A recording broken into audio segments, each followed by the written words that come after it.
there are these nonprofit entities that organize, as the president mentioned, attacks on ICE officers, attacks on Border Patrol agents, organized doxing campaigns, which are a violation of federal law. They break off cement and they bring into riots. They have organized drop points for weapons, organized drop points for gas masks, organized drop points for all the materials necessary to launch a riot. And of course, you saw that during the Black Lives Matter riots as well, too. So there's this whole network of organizations. And I think the key point the president's been making is somebody is paying for all of this. This is not happening for free. And so under the president's direction, the attorney general is going to find out who is paying for it, and they will now be criminally liable for paying for violence. White House Deputy Chief of Staff Stephen Miller talking about the left-wing organizations under investigation, and this all coming after the political assassination of Charlie Kirk. Again, 22-year-old Tyler Robinson will be officially charged today, where we're going to learn more about some of the evidence authorities have gathered so far, while a motive is also starting to take shape. And joining us this morning to discuss is former FBI special agent in charge, Jody Weiss. You know, we've talked about this so much, Jody, about that one part in that press conference where he said, allegedly on that Discord message, I need to go to this drop-off point for this particular weapon. Why haven't they identified yet who owns that rifle that was used? Yeah, a couple of thoughts on that, Jan. Number one, they might be looking to see was someone else involved. We talk about that drop-off point. That hasn't been fully vetted out so far. So was someone else involved that actually owned the weapon and delivered it to Robinson? We don't know. The other factor could be if that gun has gone through multiple private sales. And by that, I mean, if I purchase a weapon through a federal firearms license dealer, that's going to be a matter of record. If I sell that firearm to you and then you sell it to someone else, those sales are not tracked down. The private sales won't be. So that can take a little bit longer. So that's one of those things we're going to have to wait and see. But I'm also concerned, when are the ballistics going to come out? Because that's very interesting to me. When are they going to tie the bullet that killed Charlie Kirk to that particular rifle? And I know ATF is working on that right now. So the fact that it's taken this long, though, because it almost seems like we hear it just a couple of days after. This is who owned the weapon. This is where it was bought, and that has not come out yet. Is that suspicious to you? Does that tell you this could have been sold multiple times, that this is the reason why, or because there's a deeper investigation going on here? I think it's a deeper investigation. We've been given a lot of information, which is really, that's not always that consistent with how the FBI normally operates. So I think there's some things that the investigators are holding back, and it might be there's another person involved, or it could be something that they're still tracing that.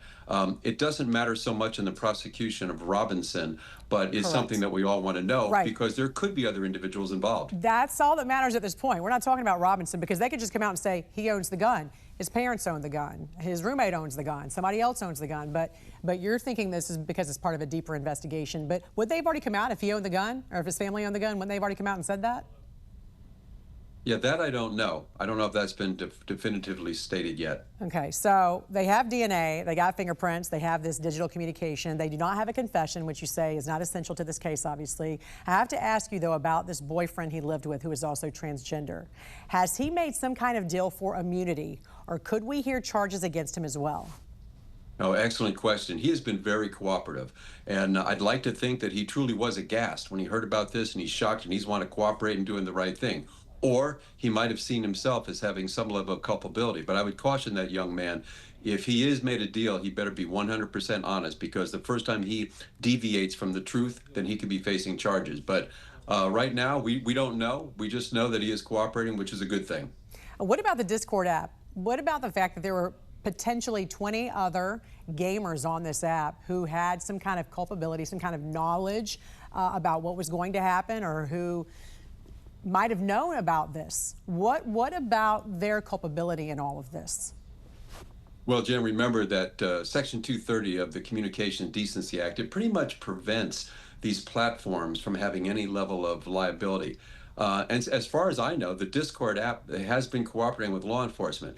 Dan Bongino explained this good last night. He actually said the key point to these conversations taking place on Discord, was it before the incident or after? If it's afterwards, that could be normal discussion that we've seen on X and a lot of other things. If it's beforehand, well, then that changes the equation drastically. Yeah, so that's what they're going to have to look at. When did these conversations take place? And I understand that from the perspective of the actual platform itself. But what if you are on a platform and you have knowledge of this? As an individual, if you have knowledge of this, it's like, do you want to come forward? Unless they can prove that you're a part of it. If I just know you're going to do something, it's hard to charge someone for having that knowledge. In fact, I would say it's nearly impossible. But if I'm working with you in as a conspirator or an accomplice, that's a different story. So again, those things are going to come out. We just have to be a little patient. We've gotten a lot of information so far, but there is definitely more to come. We know that family members of this transgender boyfriend, report that they had cut ties with him. They did not want to be associated with him because they knew of his hatred for Christians, for conservative values, and everything about Charlie Kirk. How important do you think this will be when we look at a motive?